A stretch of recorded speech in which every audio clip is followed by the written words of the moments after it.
Hello everybody and welcome back to the Logan Blackman Show YouTube channel. Hope you all are having a fantastic day, and I hope you guys can bear with me for the time being as we got a new filming location right now. My upstairs is just a complete utter mess, but we are here to talk about the 2025 Nations League, which sees the United States take on Panama. The winner of this game will take on the winner of Mexico versus Canada, and the loser will take on the loser. This game against Panama is always stressful.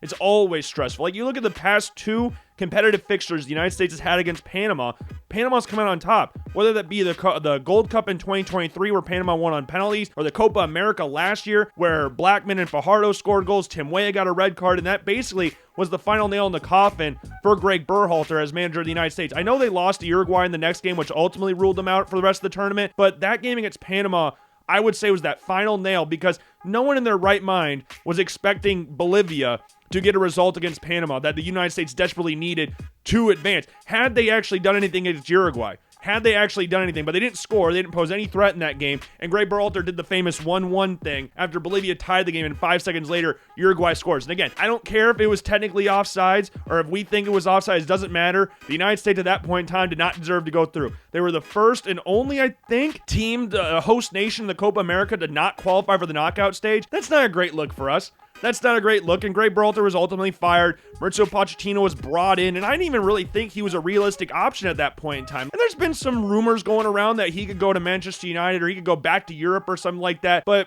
for the time being, he's ours. He is our manager, and I couldn't be happier. Like, right now with the United States, he's lost one game in charge, and that was against Mexico. It was the second game in charge. If you remember around that time, it was a really weird time because there were a few injuries going around, and he was allowing players to go back to Europe, and there was some outrage. I couldn't tell if it was real or fake or whatever about the players going back. It's like, it's not that deep. It's a non-competitive fixture.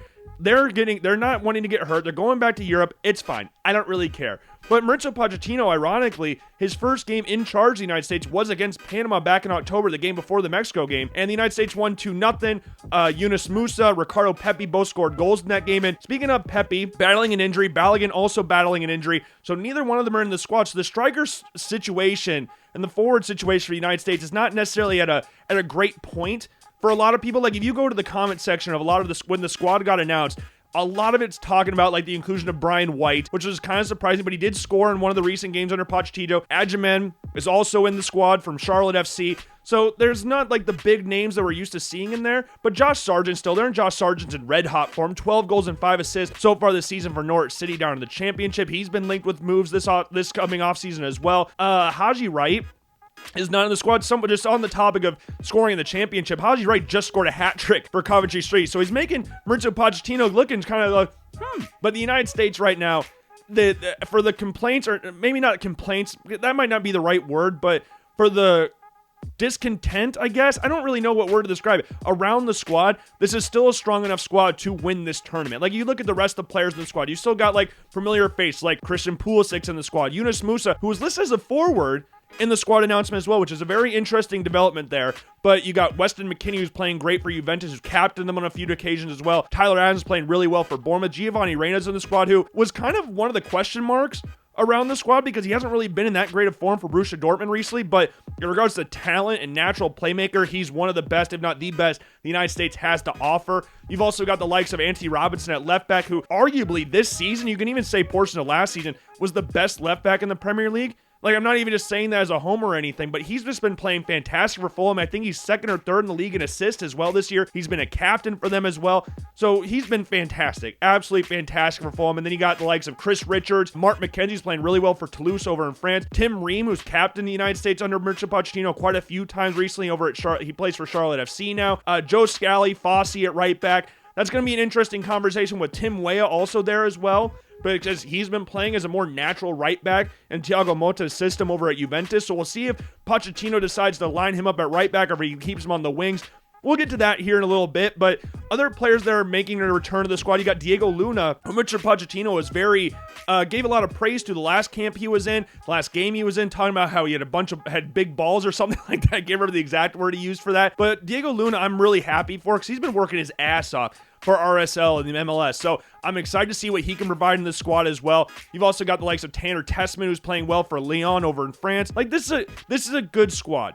This is a good squad. And net, the question marks around the United States goalkeeper situation is going to be interesting for the time being. I mean, Matt Turner's still the number one, but he's not getting game time for Crystal Palace. And while he's at Crystal Palace, he's not really ever going to get playing time because Dean Henderson is just playing fantastic at this point in time. But you also got Zach Steffen, who's back in the squad. Patrick Schulte from the Columbus Crew. I've seen people talk about Freeze for NYCFC as well being mentioned in there. You got the young kid over at Barcelona. Like, the United States is going to try. It's going to be an interesting time for the goalkeeper position for the United States, but Matt Turner is the guy at this point in time. Regardless of what you think about it, he will be the guy for, I don't know how long his leash is, but we'll have to wait. We'll have to see. We will have to see. But right now, he's the number one. But again, this is a good squad. This is a good squad. It might not be like the perfect perfect squad that you would all hope for or people would hope for, but it's a good enough squad to get a result in this game. Not only that, but to get a result in this tournament and come away with your third straight Nations League championship. As for Panama, they're missing some players too. We talk about the United States with their injury bug with Balogun and Pepe. Like Michael Murillo for Marseille, he is out, I believe, with a hamstring injury. And Barcenas, who's been a big problem for that down that left wing for Panama for the United States, he's got a torn ACL. So those are two big-time injuries for Panama. But you also got Cesar Blackman, who's in the squad, who scored obviously against the United States the last time these two teams played the Copa America. Fajardo, who's a leading goal scorer in the squad as well, who, again, scored against the United States in that game. Adalberto Carrasquilla is also in the squad. Jose Rodriguez is also in the squad. Christian Martinez is there as well. Anibal Godoy, the 100-year-old player with 6,000 caps for Panama, he's still in the squad as well. So this Panama team, they're coming in 2025, haven't won a game yet. So they had that weird game, was a unofficial friendly the start of the year, and they lost 6-1 to Chile, but they did beat Costa Rica to get to this spot. They saved a penalty in the game as well, one of the games against Costa Rica as well. So the thing is, I don't really care what Panama's form is looking like at this point in time because they're just going to be a giant pain in the ass to deal with. They run that 5-4-1 formation, and I just hope the United States goes out and attacks them. That's all I'm hoping for, is the United States takes the fight to them. The United States doesn't just sit back the entire time. That would be a breath of fresh air in a competitive fixture. The United States actually takes the fight to someone else, but Panama's not going to make it easy. They are definitely not going to make it easy, and it's an experienced squad. A lot of players have played the United States before. A lot of these players know what it takes to beat the United States. So we'll see if the United States is up for it. But as a starting 11, quick interruption. So I got this video done, edited, recorded, all that good stuff. Before I saw that Angie Robinson was no longer in the squad, he had to withdraw due to injury. Max Arvston from the Columbus Crew came in to replace him. We also got Austin Trusty not in the squad, who's getting replaced by Jack McGlynn. And then Brian Gutierrez is coming in for Johnny Cardoso. I don't know why I blanked on that, but we had 3 players missing the tournament. We brought up Johnny Cardoso earlier in the video, but yeah, we got some replacements in there, so we'll see how much action they get. But Arvston will be an interesting one because if you remember in a couple games ago for the United States against Venezuela, he started at left back. There was going to be some conversation between him and DeJuan Jones, who also started at left back in that following game. It's a kind of a big blow to have somebody like Angie Robinson no longer in your squad. We talked about it before about him being a top left back in the Premier League, one of the, if not the top left back in the Premier League this season, captaining Fulham, bombing down that left wing. Like, the United States right now is now without their 2 starting fullbacks in Angie Robinson and Serginho Dest, who is still in the process of coming back from injury, but it's still not ideal not having those guys there, so we'll have to make do. But regardless of what happens with those 2 guys, the United States still can field a strong enough starting 11 to get a result in this game. So in net, well, first off, we're starting with a 4-2-3-1 formation, which has been Mauricio Pochettino's bread and butter ever since he started taking over as manager. He did run like a 3-4-3 type formation a few games ago in one of his first games starting for the United States, but we're going to stick here with the 4-2-3-1, and in net, we're going to stick with Matt Turner, though there are some question marks again around his long-term stake, I guess, as the starting goalie for the United States. He is the best option right now. We've talked about the players before, the Schultes, the Steffens, the Freeze, the Cochins, all those guys could eventually take his spot, but right now in this tournament, Matt Turner will be the number 1 for the United States. Going at right back, Joe Scally, there is a reality where we could see someone like Tim Weah play right back, who's been playing there pretty well for Juventus recently, and Thiago Motta's 4-2-3-1 formation as well. Marlon Fossey could also slide over. He could also be that starting right back, but Scally's been a mainstay for the United States ever since Dest went down with an injury. I know there's some, like, I don't want to say question marks, but like, he's not Serginho Dest. He's a good right back. He's a stable right back, but he's just fine. He's fine, so he'll get that nod at right back. The center back pairing is interesting here. I really struggled with the center back pairing when Anthony Robinson was here, but now that he's out, I actually worked out pretty well in my favor in regards to what I think this lineup's going to look like. But starting off is Chris Richards, who I think when healthy, because remember in the camp back when against Panama and Mexico, when Mauricio Pochettino first took over in some of the camps earlier, he was injured. Remember, he was coming back from injury, so we saw a center back pairing of Mark McKenzie and Tim Ream, which is a pairing that I thought about here, but Chris Richards is just the best center back the United States has, and Tim Ream is very experienced, and he's captained the United States on a few times, but next to him in center back, I'm going to put Mark McKenzie playing on that left side. He's been playing, both Chris Richards and Mark McKenzie playing a back three. Chris Richards plays at right center back, Mark McKenzie plays at left center back, so it just works out. And then left back. This is the interesting one because of Anthony Robinson's absence, and Arston could step in there, but I think with just being on short notice, I don't see him putting him in there. Maybe we see Fossey go over to left back. Maybe that's the option there, but I am going to stick Tim Ream there. It's a complete 180 from Anthony Robinson in regards to the player that Tim Ream is. Played a lot of left back early on in his career for the United States men's national team, but has mostly played as center back in recent years. But if you look at the start of the year for Charlotte FC, he's played their first 4 games as a left back. So this isn't some like massive shift out wide, but it's not what we want.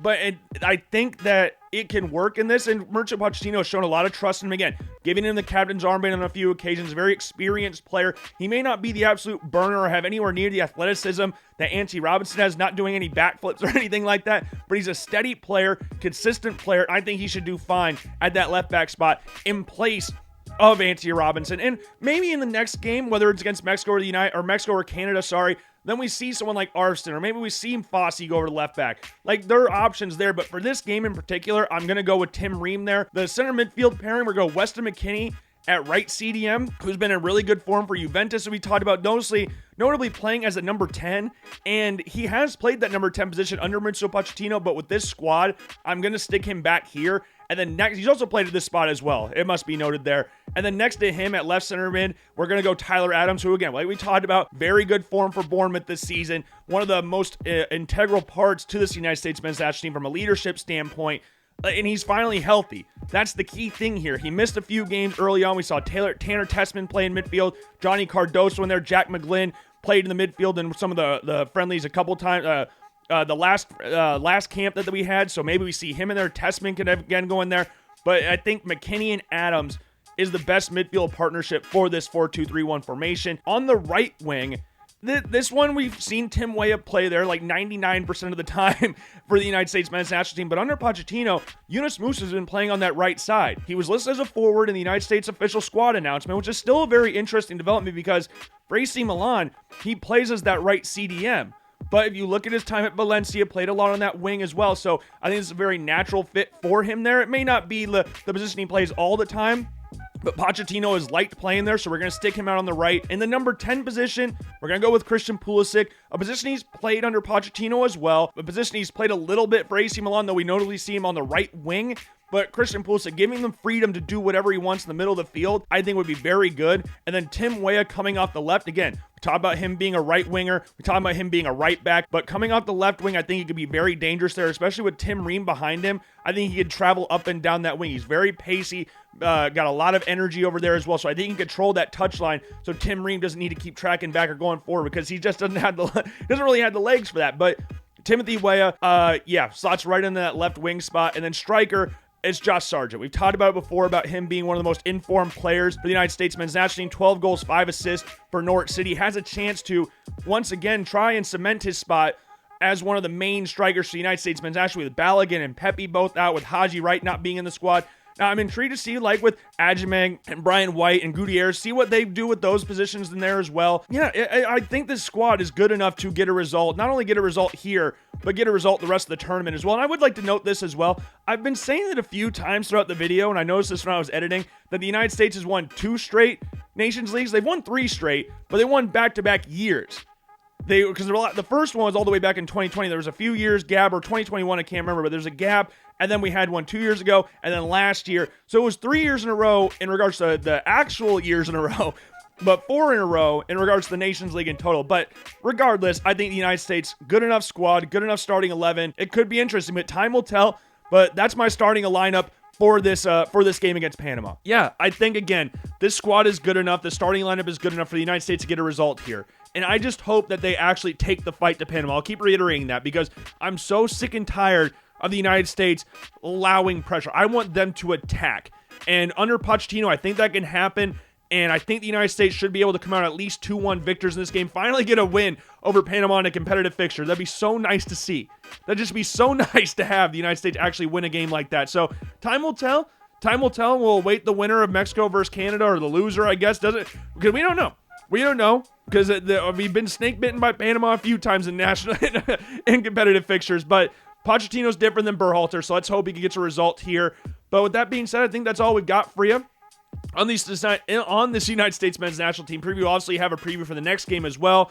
And yeah, I hope you enjoyed the video. Make sure as well to check out all the links down in the description below: Twitter, Instagram, Facebook, the Apple Podcasts and Spotify accounts. Make sure to check out the blog post on the LoganBlackmanShow.com. Make sure to subscribe to the YouTube channel. And if you like this video, give it a thumbs up. And I will see you guys later. Peace.